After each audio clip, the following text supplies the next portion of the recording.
Every few months, a new headline tells us what's coming. Millions of jobs, entire categories of work, the knowledge economy, automated. And somewhere in the middle of reading it, a reasonable person asks a reasonable question. Will AI take my job? It's not a paranoid question. It's not an uninformed question. It is, however, possibly the wrong question, not because the concern is misplaced, but because it points at the wrong opponent. The popular framing puts humans on one side and machines on the other. History suggests the competition that actually matters works differently. It has almost always been between people who learned to use a new tool and people who didn't. AI is not the first tool to prompt this question. It's the latest. And the pattern it's following is older than most of the institutions currently trying to figure out what to do about it. There is a shape that repeats every time a new technology dramatically increases what one person can produce. It doesn't repeat in every detail, but the shape is the same. A new tool arrives. It makes certain tasks faster, cheaper, or easier to scale. Some kinds of work become less necessary. Others become more valuable. People who learn the tool produce more than people who don't. Organizations notice. Organizations adapt. This has happened with the mechanized loom, the steam engine, the assembly line, farm machinery, and the personal computer. Each one produced the same initial fear. Each one changed what work looked like. The economy overall kept growing. Each one also produced a confident article explaining what the new machines could never do. These articles have certain things in common. They list the uniquely human qualities that automation cannot replace. They are usually correct for about a decade. Then, they are cited as examples of overconfidence. That's the optimistic version of the story.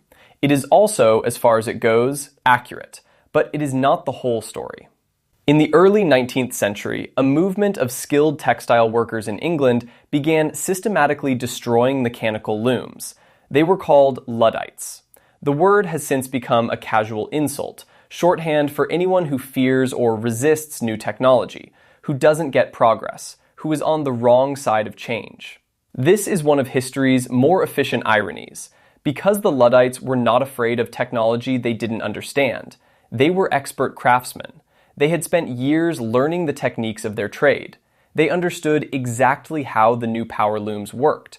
They also understood what the machines would do to their wages, their status, and the value of the skills they had spent years building. They were not wrong about any of that.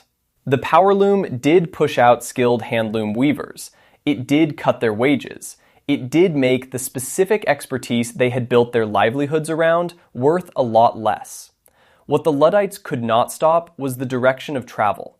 The machines spread. The economics were too good for mill owners to ignore. Parliament made machine breaking a capital offense. The machines kept arriving. The handloom weaving trade declined over the following decades. The industrial textile economy that replaced it eventually employed more people than the craft economy it had displaced. The economy as a whole recovered. The story for a skilled weaver in his 40s in 1812 was not the same story. These are two different accounts of the same event. This distinction is almost always missing from the optimistic version of how technology transitions work, and it's worth keeping in mind as we talk about what's happening now. The early waves of automation went after physical labor, factory work, farm work, repetitive, measurable tasks. Then came computers, and for the first time, automation started going after desk work. In the mid-20th century, large organizations employed rooms full of people whose job was to calculate. They were called computers. The word referred to the person, not the machine. They processed payroll, ran actuarial tables, tracked inventory.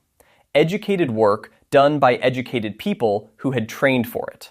Then the machine took the name, which was probably not ideal branding for the people involved. Entire departments shrank. Record-keeping, filing, bookkeeping, transcription, administrative work that had been real careers for real people with real skills. The IT revolution is remembered for what it created: software, digital design, online commerce, data analysis, whole categories of work that didn't exist before. It's less often remembered for the specific jobs it removed, for the people in those jobs who weren't young enough, or mobile enough, or close enough to the new industries being created around them. The economy grew. The types of jobs changed completely. Both things were true. The people who adapted and the people who didn't were often not the same people. They were frequently the next generation. This is the pattern that is now repeating. It's worth being honest about this. The reassuring version of history can become a way of not looking directly at what's happening now. Previous tools extended physical capability or automated repetitive tasks. The disruption was real, but it moved along visible lines. AI is doing something structurally different. It is producing usable first drafts of desk work.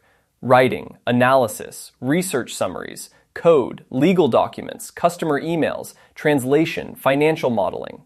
For the first time, a tool competes directly with the trained output of knowledge workers, people who went to university specifically to do this kind of work, who built careers around it, who understood desk work to be the thing automation could not easily reach.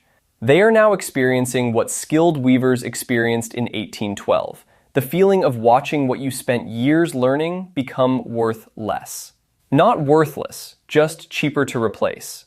The historical parallel holds in structure. The concern is legitimate. The speed at which AI's capability is expanding is genuinely without a clear precedent. A reasonable version of this argument says, the transition may move faster than the institutions designed to manage it. That concern deserves more than a paragraph, but it doesn't change who you're actually competing against. The popular framing of the AI debate is humans versus machines. This framing has been wrong throughout the history of automation. There is no particular reason to expect it to become right now. The more useful framing is humans using AI versus humans not using AI. A lawyer who can produce a solid contract draft in 40 minutes is not competing with AI. She's competing with a lawyer who needs 4 hours to produce the same draft, and who hasn't decided whether to learn the tool yet. Organizations don't buy labor. They buy results, solved problems, completed projects, lower costs, more revenue. If a worker using AI can deliver more of those results in less time, the organization has a straightforward reason to prefer that worker. This is not a philosophy. It is procurement, and it mirrors every previous transition. Machine operators versus non-operators, computer users versus non-users, internet-enabled businesses versus everyone still doing it the old way. The competition has rarely been between humans and tools. It has almost always been between two groups of people, one of which had access to a better tool and chose to learn it, and one of which had the same access and made that decision more slowly. The big picture story is real. Productivity grows, new industries emerge, net employment historically comes back. The individual story is also real. The 54-year-old copywriter is not going to retrain as a machine learning engineer. The paralegal, whose document review work has been automated, doesn't automatically slide into whatever new job the next economy creates. The regional economy, built around a service industry that no longer needs as many people, doesn't pick up and move. These are not contradictions. They are two different levels of zoom on the same event. The economy adapts over years and decades. People don't adapt across decades. They adapt inside one career. Which is shorter and has bills attached? Who manages that gap, whether it is considered anyone's responsibility to manage it at all, is a question that every major technology shift has left mostly unanswered. Previous shifts left it open too. Some of them are still open. The technology arrives regardless of the answer. That is also part of the pattern. If the incentives that built AI remain in place and nothing structural is pushing to change them, a few things follow. Organizations will progressively redefine what a normal day's work looks like. Tasks that currently take hours will become expected outputs. The professional who completes them without AI will not get credit for the extra time spent. They will simply look slow. The skills that hold their value aren't always the hardest ones. They're the ones a tool still can't fake. Judgment with your name on it. Trust you built over years that can't be generated on request. Decisions that need someone to actually be responsible for them. When a tool makes a certain kind of output cheap and easy, What's scarce changes. When anyone can produce a polished first draft in 30 seconds, the valuable thing is knowing whether the draft is right. The tool creates the supply. The judgment question doesn't disappear. It moves upstream. This has happened before. The form changes. The dynamic does not. The debate about AI and work is often kept at a level of abstraction that makes it easier to have. AI will transform the economy is easier to say than this specific shift will reduce the value of specific skills that specific people spent years developing, and some of those people will not have the circumstances to change course, and the institutions that might help them have not yet clearly decided whether that is their problem to solve. The historical pattern is real. Net jobs over time have generally gone up, not down. But a person's experience of a technology shift is not a net figure. It is a specific life at a specific moment intersecting a structural change. Both things are true at the same time. That's uncomfortable, but it's more honest than picking one and ignoring the other. So, will AI take your job?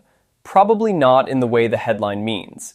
The more useful question, the one every major technology shift eventually forces, is this.